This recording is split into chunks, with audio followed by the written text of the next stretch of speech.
E vamos iniciar a nossa série, nossa investigação, a parte 3, nossa série Quebrando os Paradigmas da Fé, né? E este paradigma da fé que terá que ser quebrado, né? É uma passagem muito conhecida pelos crentes na cristandade. Disse Xuxua: eu sou o caminho, a verdade, e todo joelho se dobrará perante mim. Esta passagem geralmente é utilizada pela cristandade para supostamente ameaçar aí as pessoas, né, que não concordam com Jesus, com a fé, enfim, e dizem lá que você irá também se dobrar perante Jesus, né, ou Yahushua, Yahushua, né, e que até o diabo vai dobrar o joelho dele perante Xuxua. Mas sabendo-se que o Novo Testamento é só narrativas, né? Não temos nada escrito pelo próprio autor Jesus. Então ficamos aí com narrativas de suposta fala, mas não temos a certeza se essas palavras de Jesus são verdadeiramente dele ou não, correto? Então por isso que temos que quebrar os paradigmas, se dar ao trabalho de verificar se aquilo que é ensinado realmente é verdade ou não. Não porque alguém disse que é verdade, mas se verificar se realmente é verdade. Se verificar realmente se é verdade, se Xuxua é o caminho ou a verdade. Tanto é que você vê o Xuxua aqui sem barba, né?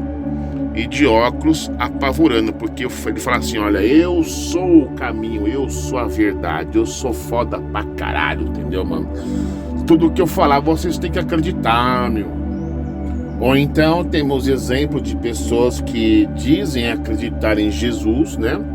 Mas ficam rodeando por toda a Bíblia, né? A fé delas é baseada em livro Bíblia e não em Jesus, né? Que no caso é o caminho, a verdade.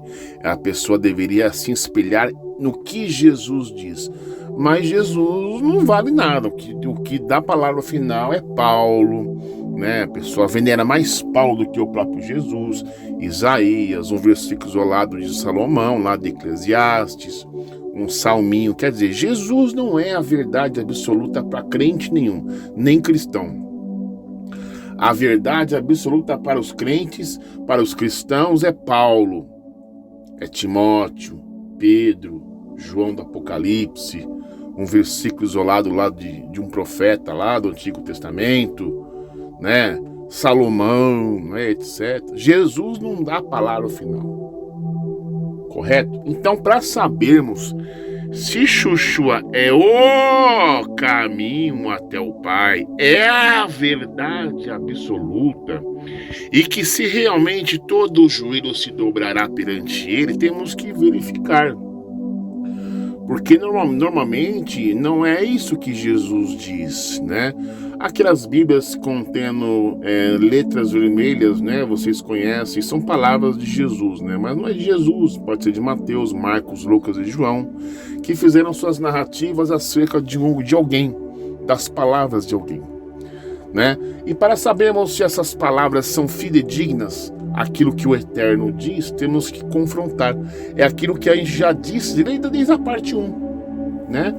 Vamos confrontar com o que o Eterno diz e o que a suposta narrativa dos seguidores de Jesus diz. Correto? Não estamos aqui para condenar Jesus, não.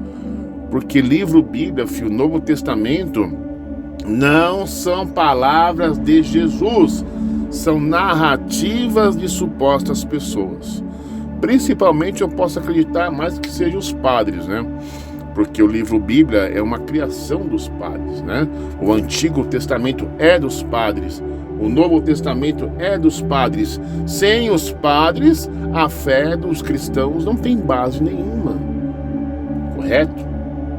Então, quando eu falar Antigo Testamento, é coisa dos padres, correto? É uma interpretação dos padres. Se eu falo Tanar, se eu me refiro ao Torá, eu não me refiro a padres. Porque o Torá que eu tenho aqui não tem dedo de padre, não tem dedo de pastor. Então é mais segura você ler, por exemplo, um livro de Devarim, que é o Deuteronômio no Torá, do que você ler um Deuteronômio numa Bíblia cristã qualquer por aí. Eu garanto para vocês, é mais seguro. Então vamos começar a nossa análise daquilo que supostamente diz e aquilo que o Eterno diz, para você ter uma ideia quem está falando a verdade, quem está falando a mentira, ok? Vamos embora lá? Bem, aqui logo de cara temos aqui o Evangelho de João, autoria do João, não de Jesus, tá?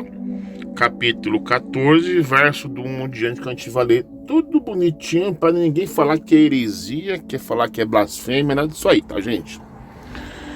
Então, diz assim, ó, Jesus, o único caminho. Quem diz isso aqui é João, não é Jesus, para começo, tá? Não permitais que o vosso coração se preocupe. Credes em Deus, crede também em mim. Na casa de meu pai há muitos aposentos. Se não fosse assim, eu os teria dito a vós. Portanto, vou preparar-vos um lugar. Né? E quando eu me for e vos tiver preparado um lugar, virei de novo e vos levarei para mim, a fim de que, onde eu estiver, estejais vós também. Vós sabeis para onde eu vou, e conheceis o caminho. Indagou-lhe Tomé: Senhor, não sabemos para onde vais, e como poderemos conhecer o caminho? Aí, João diz aqui, assegurou-lhe Jesus. Devia tirar essa palavra Jesus aqui, colocar João, porque é João que está escrevendo, né? Eu sou o caminho, a verdade e a vida. Ninguém vem ao Pai senão por mim. Então note aqui que aqui temos um intercessor. Temos aqui Jesus, ou Xuxua, vamos falar Xuxua, né? Para não ficar um nome fixo, né? Porque esse personagem tem vários nomes por aí. Ele se proclamando o intermediário, o mediador entre o eterno e o ser humano. Ele afirma: ninguém vem ao Pai senão por mim. Eu sou a verdade, eu sou o caminho. Mas será que realmente o Xuxua é o caminho, a verdade? E será que ninguém vai ao Pai senão através de Xuxua? Quando você fizer uma oração, tem que colocar uma fórmula mágica a mais, um nitro, um turbo a mais, em nome de Jesus. Geralmente as pessoas fazem isso, nas suas orações, faz aquela oração longa de 1 hora, 10 minutos, 1 minuto, e termina aquela oração em nome de Jesus, amém. Quer dizer, Jesus tem que levar a sua oração até o Pai. Para você conversar com o Pai, você tem que conversar com Jesus, porque Jesus é o vice-presidente do Pai. O Pai é o presidente e Jesus é o vice. Mas até que ponto essas palavras, essa narrativa é verdadeira, hein, gente? Como é que a gente vai saber... Como é que a gente vai saber se Jesus é o caminho de verdade? Porque alguém disse? Mas qual é a opinião, qual é o ponto de vista do Eterno sobre essa narrativa? E mesmo que fosse Xuxua dizendo: olha, gente, eu sou o caminho, eu sou a verdade, ninguém vai ao Pai a não ser por mim. Para vocês falar com o Pai, vocês têm que falar comigo primeiro. Será que isso é verdade, gente? Lembra da parte 1, onde o filho rebelde desobedeceu pai e mãe? Filha aí, colegas, vamos colocar o dedinho na tomada, porque não leva choque não. Carrega a bateria e você fica até mais energizado. Será que devemos acreditar nas primeiras palavras porque alguém disse? Será que devemos acreditar em alguém que disse ser a verdade, o caminho? Não vamos questionar se realmente ele é a verdade? Não teremos que questionar se ele é o caminho? Não teremos que questionar também o que o Eterno diz sobre mediador? Você não pode ir direto ao Pai. Tem que passar por Jesus agora. Como é que é esse negócio? Vamos quebrar esses paradigmas também. Um outro texto interessante também que eu gostaria de apresentar para vocês é o seguinte. Vamos pegar esse texto aqui do livro aos Filipenses, capítulo 2, do verso 5 em diante. Lembrando que essa Bíblia é a Bíblia King James atualizada, tá? Não é uma, nada de hebraico, judaico, não é uma coisa cristã católica, que diz assim: Cristo, sendo Deus, humilhou-se. Tá? É uma tradução King James, mas Cristo não é Deus coisa nenhuma. Isso aqui é como se fosse... Eu vou criar uma tradução para que essa tradução reflita as minhas crenças pessoais ou as crenças de um grupo quando é de interesse pessoal. Então, grande parte da cristandade acredita que Jesus é Deus. Outra parte da cristandade acredita que Jesus não é Deus. Então, vamos fazer uma Bíblia, uma tradução de acordo com esse grupo. Para quê? Para vender essas Bíblias, né, gente? Vamos ver aqui. Tende em vós o mesmo sentimento que houve também em Cristo Jesus, o qual, tendo plenamente a natureza de Deus, não reivindicou ser igual a Deus, mas, pelo contrário, esvaziou-se a si mesmo, assumindo plenamente a forma de servo. Eu poderia colocar essa palavra escravo, né? A forma de escravo, e tornando-se semelhante aos seres humanos. Por que servo? Porque servo é uma palavra bonitinha. Não vamos colocar a palavra exata, vamos colocar escravo. Não, mas para escravo é muito feio, coloca servo. Então tá servo. Mas escravo é a mesma coisa, tá? Assim, na forma de homem, humilhou-se a si mesmo, entregando-se à obediência até a morte de cruz. Por isso, Deus também o exaltou sobremaneira a mais elevada posição. Ele deu o nome que está acima de qualquer outro nome. Aí os crentes interpretam: não, o nome de Jesus está acima até do nome de Deus, né? Ai, vamos ver aqui. Para que o nome de Yeshua se dobre todo o joelho dos que estão nos céus, na terra e debaixo da terra, e toda língua confesse que Jesus Christ é o Lord, para a glory of God Pai.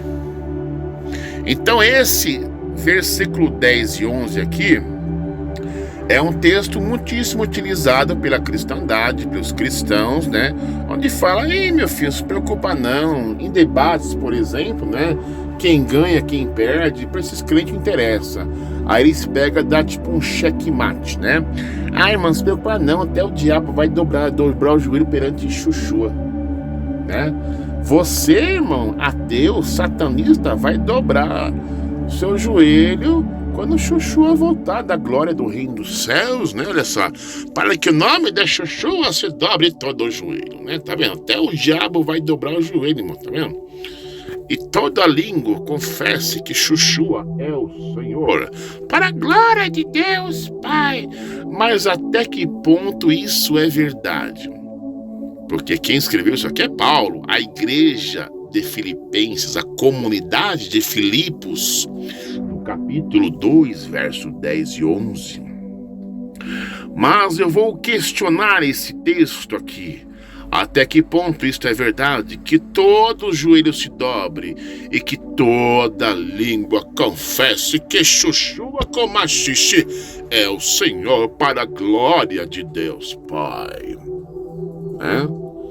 Por que eu apresento isso para vocês? Para vocês notarem durante a série que o Eterno, o Abraão, de Isaac, de Jacó, de Moisés, o Deus de Moisés, não é o mesmo Pai apresentado pelas narrativas. O Deus do Novo Testamento é uma outra coisa. Isso eu vou explicar durante a série, tá? E o Deus de Abraão, Isaac e Jacó, Deus de Moisés, aquele que apavorou lá os egípcios, abriu o Mar Vermelho, é outra coisa. Não é aquele Deus do Antigo Testamento, das Bíblias romanas. Não estou me referindo a essas Bíblias, esses lixos desses livros chamados Bíblia. Me refiro ao Torá, do qual os crentes não têm acesso e não conhecem. Bem, agora vamos pegar aqui o outro lado da moeda, né? Já ouvimos lá Jesus dizer alguma coisa, né? Por assim dizer. E vamos pegar aqui aquilo que o Eterno diz, né? É dito lá anteriormente que Jesus é o caminho, a verdade e a vida. Ninguém vai ao Pai senão por mim. Que todo joelho se dobrará perante Ele naquele dia. Mas o que o Eterno diz? Vamos pegar aqui o Tanar, correto? Salmo, tem um provérbio, um Jeremias. Só que literalmente de acordo com o que está com o Tanar, tá bom? Não é uma Bíblia cristã, não é uma Bíblia católica, é o Tanar, para facilitar, entendeu? Então o português daqui está lá no Tanar também do mesmo jeito. Então eu coloquei aqui, ó, Terrilim, Salmo 119, 105. Uma lâmpada para meus pés é a tua Torá, e uma luz para a minha vida. Entendeu? Então geralmente nas Bíblias comuns cristãs aí, eles omitiram essa palavra Torá e colocaram a palavra lei para confundir o leitor. Mas quando você encontra essa palavra aqui nas Bíblias, né? Isso te dá um melhor direcionamento, que o salmista estava se referindo que a Torá, os 5 primeiros livros lá escritos por Moisés, né? Aí você vai comparando lá o que Jesus diz lá, o que os narradores dizem, né? Mishlê, Provérbios, capítulo 6, verso 23. Porque o mandamento é uma lâmpada, a Torá é a luz, e as repreensões disciplinares são caminho para a vida. Tá vendo? Aí temos mais algo interessante aqui. Irmiarro, que é o Jeremias, capítulo 16, verso 19 a 20.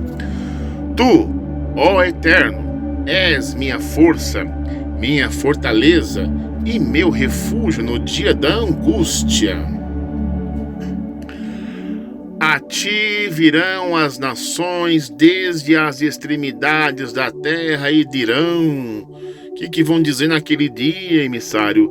Nossos pais herdaram somente mentiras e coisas vãs em que não há proveito.